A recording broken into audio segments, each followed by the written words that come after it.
Today is the day that Reggie finally retires as President of Nintendo of America. Yep, I'm retiring. Aside from the weird coincidence that his successor is literally named Bowser, the most famous Nintendo villain, why should you care? Well, you tell me, you're the one that clicked on this video. For some reason, Reggie has become an icon of video gaming in a way that no one else has ever achieved. He's not an entertaining streamer like PewDiePie or Markiplier. He's not a world-class game player like Zero or Mewtwo King. He's not even a game developer like Aonoma, who can put anagrams of his name in the game. No, Reggie is a bureaucrat. Admittedly, I don't know exactly what the president of Nintendo's job entails, but I'm sure it's mostly extremely high-level management. He probably makes zero decisions that actually impact games. Come on, Reggie, give us Mother 3! How about this instead? And yet, I knew who Reggie was before I'd ever heard of Zero or M2K. Reggie has become a cult icon, a living meme. In this video, I want to break down Reggie's cold, calculated, and diabolical plot to steal our hearts.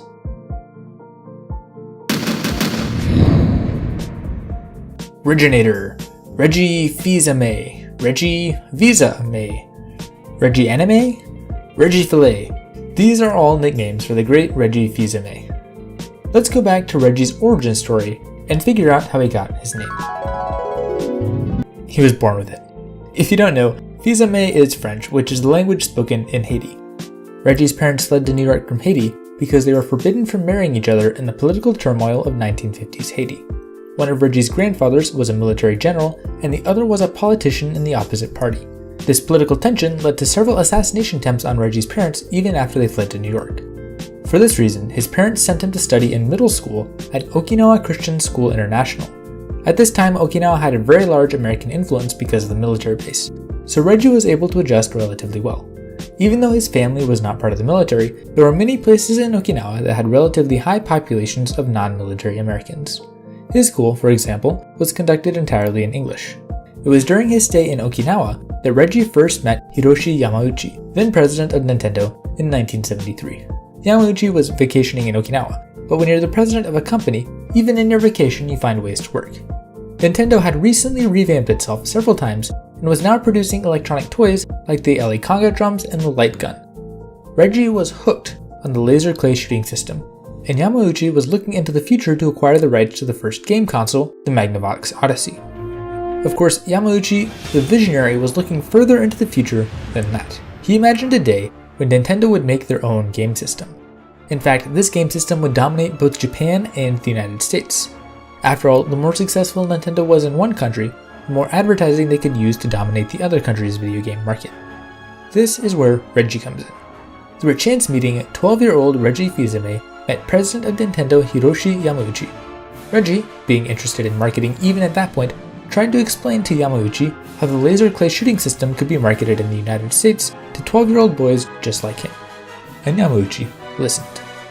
After middle school, Reggie returned to America to attend Brentwood High School because his parents felt the political danger from Haiti was over. However, Reggie and Yamauchi would continue writing letters to each other nearly every month.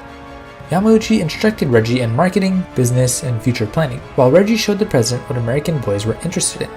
Reggie attended Brentwood High School from 1975 to 1979, and then, with the help of a letter of recommendation from the president of Nintendo himself, Reggie was accepted into Cornell. He majored in applied economics and management, but because his true education had actually begun much earlier, he kept his childlike ingenuity for marketing. These would serve him well in his formative years. See, although Yamauchi had been grooming Reggie for the Nintendo of America for a long time, you can't just give that job to someone fresh out of college. Reggie had to prove he had not only brains, but the public speaking and ability to handle pressure.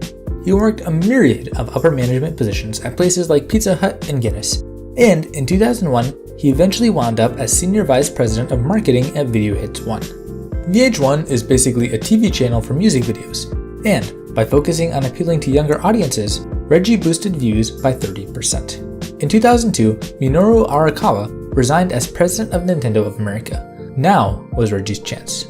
He had proved himself to be a shrewd businessman, a powerful manager, and a genius marketer. He had close relations with the president of Nintendo of Japan. But Yamauchi was old. He was ready to retire, and he didn't have the clout to hand Reggie the job.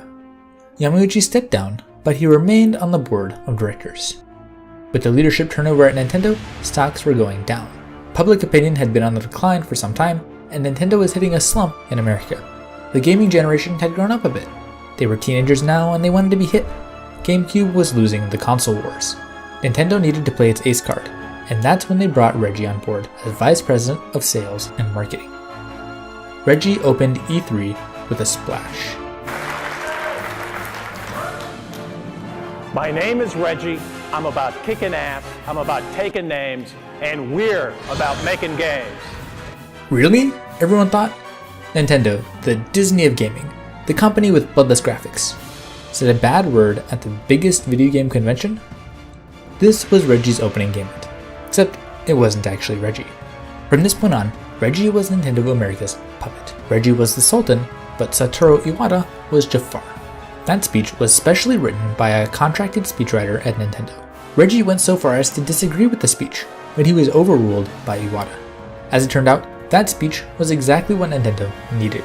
With those words from a supposedly faceless executive, Nintendo broke the rules and flipped the chessboard.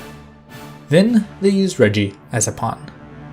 Now he was the face of Nintendo. Reggie is broadly appealing. Black, but with light enough skin to be racially ambiguous. A successful executive risen from the Bronx, but relatably awkward on camera. Reggie was never afraid to look silly, and the intentionality with which Nintendo exploited this fact turned Reggie into a living meme. At first, we all thought he was fake.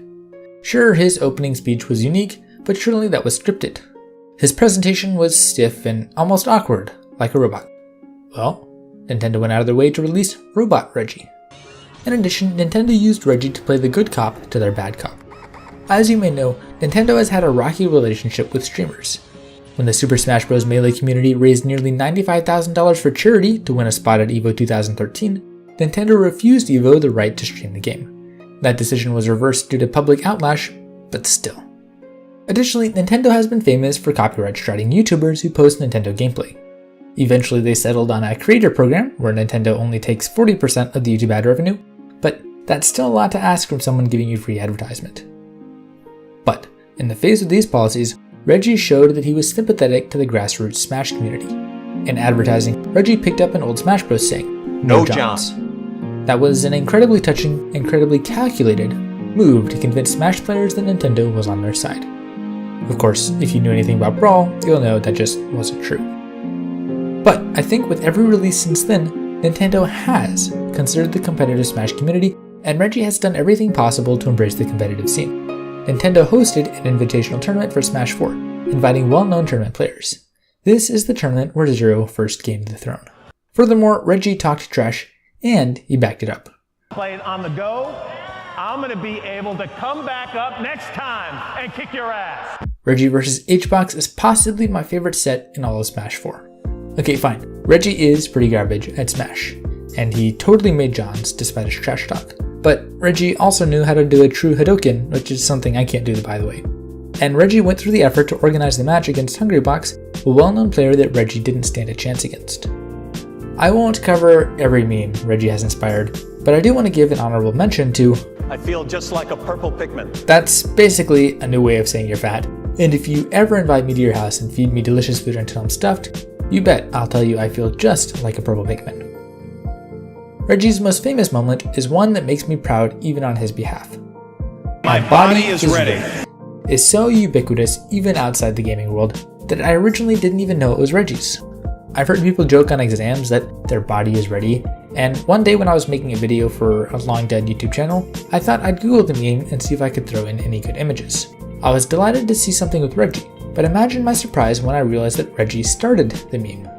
From "my body is ready" to the quote-unquote leaks about Smash characters, Reggie has led Nintendo with charisma and genius, making triumphs of unconventional strategies. But whatever role Reggie has played in Nintendo's greater strategy, the fact remains that he has stolen our hearts because he's so genuine. If you watch any video about Reggie, you'll see tons of comments about people who have met him in real life. People have seen him at airports, nose buried in his DS. They'll walk up to him and be greeted with a smile and an autograph. People have seen him at gaming conventions, taking a break from his executive duties to hide in a nook and get back to his 100+ hour Animal Crossing file. They've walked up to him and commented on his equipment and hear him talk about the great things he's done in that game. If you have your own Reggie story, please, for all of us who have never had the pleasure of meeting him in real life, post your Reggie story below. Reggie is not fake. Perhaps he does have a team of genius marketers deciding his every move. Although I hope you've picked up that this whole video is satire and I've made most of it up. Perhaps Reggie is a workaholic and he pushes his employees hard, but that's because he genuinely cares about video games. Reggie is beloved because he is us. He is us on the big stage, trying his best. You can see the slight disconnect between his body language and his words. He's not necessarily comfortable on camera, but he does love the games and he wants to share that with the world. I really had the best job in the world. Reggie, your body may be ready for retirement, but ours most definitely aren't.